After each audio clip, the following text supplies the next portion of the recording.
Welcome everyone to Coach Connect Hub. We are here for session 3 with Geoffrey Kent of Entrepreneurial University.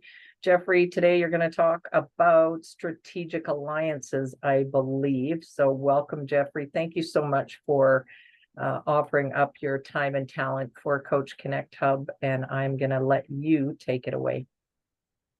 All right. Sam, thank you again for the platform to share my knowledge with everyone. So good afternoon, everyone.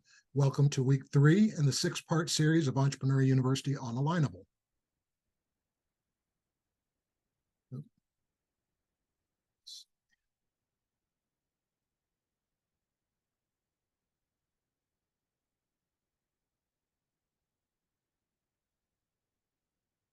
Just 1 second here.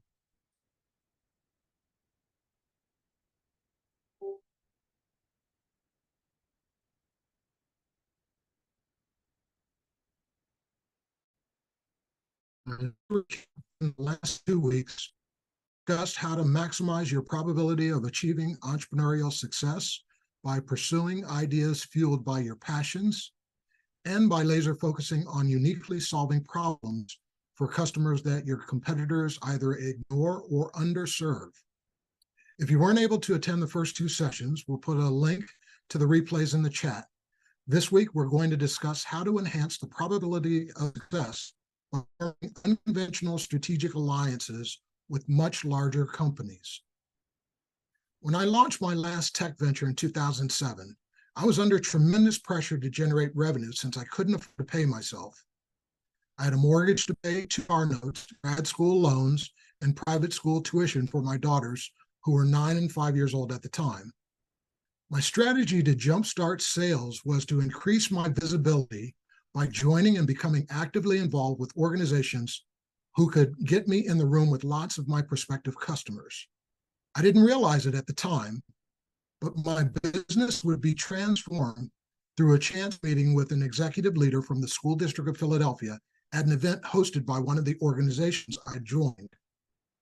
A follow-up one-on-one meeting with this executive leader led to me learning about an upcoming opportunity to provide technology support to the school district. Unfortunately, when the request for a proposal was finally released by the school district, one of the terms in the RFP precluded me from bidding as a prime contractor on the contract.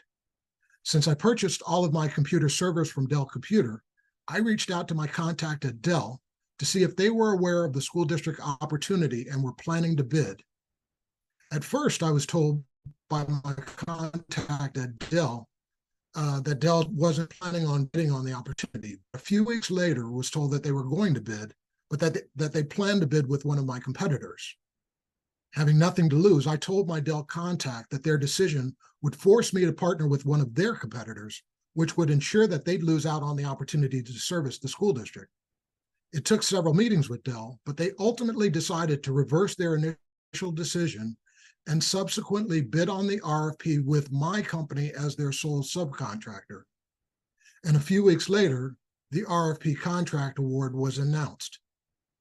Dell and my company were awarded a 5-year, $1 million contract to support services for the 13,000 plus employees and 197,000 plus students at the School District of Philadelphia. And we accomplished this achievement in our first year of business. As strange as this may sound, I give credit to my father for teaching me what I used to accomplish this feat. My father just happens to have spent his career in the Air Force, and the U.S. military has elevated the use of game theory to an art form. If you're not familiar with game theory, it teaches you that winning isn't accomplished by playing a better game than your competitors, but by playing a different game than your competitors. In business, the use of game theory leads to success by forming unconventional strategic alliances with complementers, suppliers, customers, and even competitors.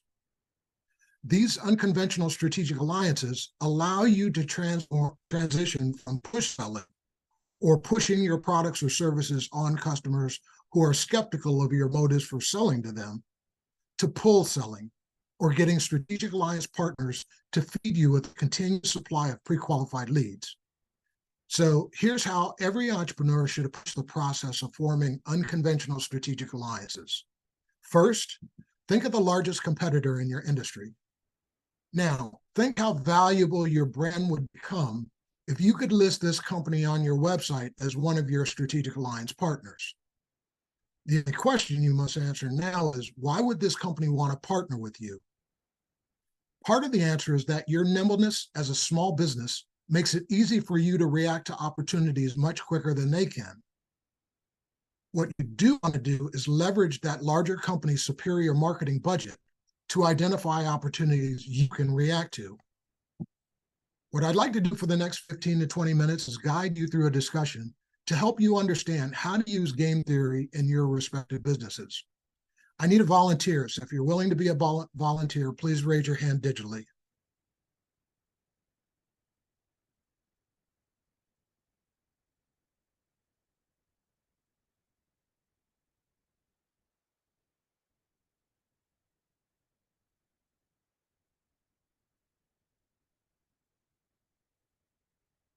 Any volunteers?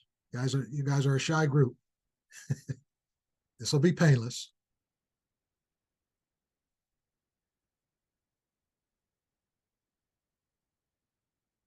All right, Rachel. Sam, can you unmute Rachel so we can so I can?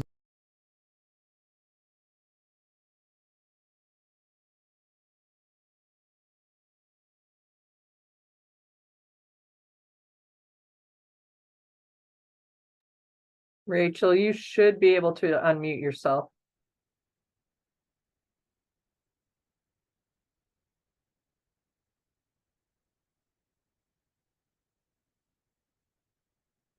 Now try.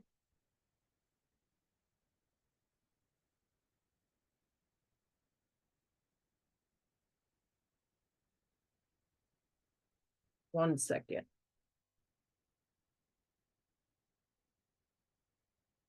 Okay, now unmute yourself, Rachel. Okay. Looks like, Rachel, you there? yes. All Can you right. hear me? Okay. Yes, I can hear you. So Rachel, what type of business do you have? I'm a bookkeeping firm. Bookkeeping? Mhm. All right.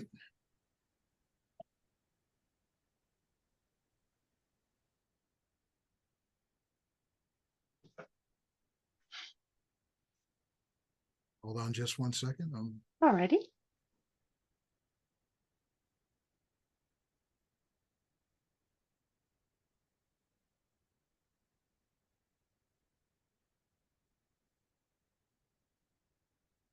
So can you tell me a product or service that complements your product or service, and what's the name of the largest company you know that offers this product or service? Okay, I'm a little confused. Okay. What is compliments? What do you mean by complements my product and service? You mean something that my competitors offer that I do not, or the other way around? No, not necessarily, not a competitor, but for bookkeeping, what's a product or service that would complement, I mean, bookkeeping services, Oh, well, I I don't mean, think it's legal service. I mean, it could be, I guess, but usually a complimentary service would be tax preparation. okay. So let's use that as an example with tax Okay. preparation. What's the name of the largest company you know that supplies tax preparation services? Intuit Tax Act. Okay, all right. So so how could a partnership with Intuit improve how you solve problems for the customers you serve? Well, given that they definitely funnel most of their individuals to that product or service, if I could get them to recommend me for the bookkeeping, that would be a definite advantage. Okay. So I don't want you to tell us the name of the company, but can you tell us who your largest customer, tell us what they do in their business? They are a publisher. Okay, so how could a partnership with that customer improve how you solve problems for other customers you serve? Well, definitely knowing the industry, because that is one industry that hasn't been very much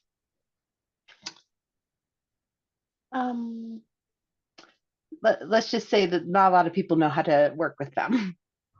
Okay, okay. And here's another one. If they're in the publishing industry, they could probably refer you to a lot of customers in the publishing industry, potential customers, and having them as a reference, if they're the largest, publishing company, would probably help tremendously in terms of, once they made those connections. Would that be a correct assessment? Yes, and they have a lot of connections just of the vendor list themselves. Okay, all right. And then finally, what's the name of the largest company you compete against?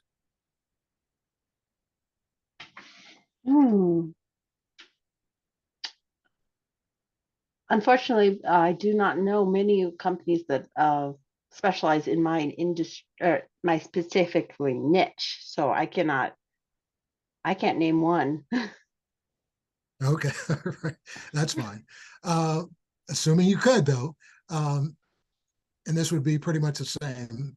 If you could establish a partnership with that competitor, my guess is it could improve how you solve problems for other customers that you serve.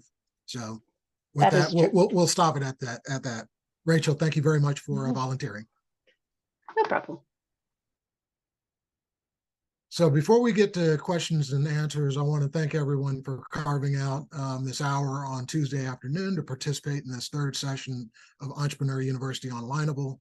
Hopefully you can join us again next Tuesday afternoon, where I'm going to discuss how successful entrepreneurs infuse world-class customer service into their operations to build trusting relationships with existing customers in order to transform them into long-term brand evangelists. So with the time we have left, I'd like to answer whatever questions you have about what we've covered today. Wonderful. Thank you, Geoffrey. I'm just going to hit the recording. We're going to stop the recording for today, and then we'll let people raise their hands and ask you questions. Thank you.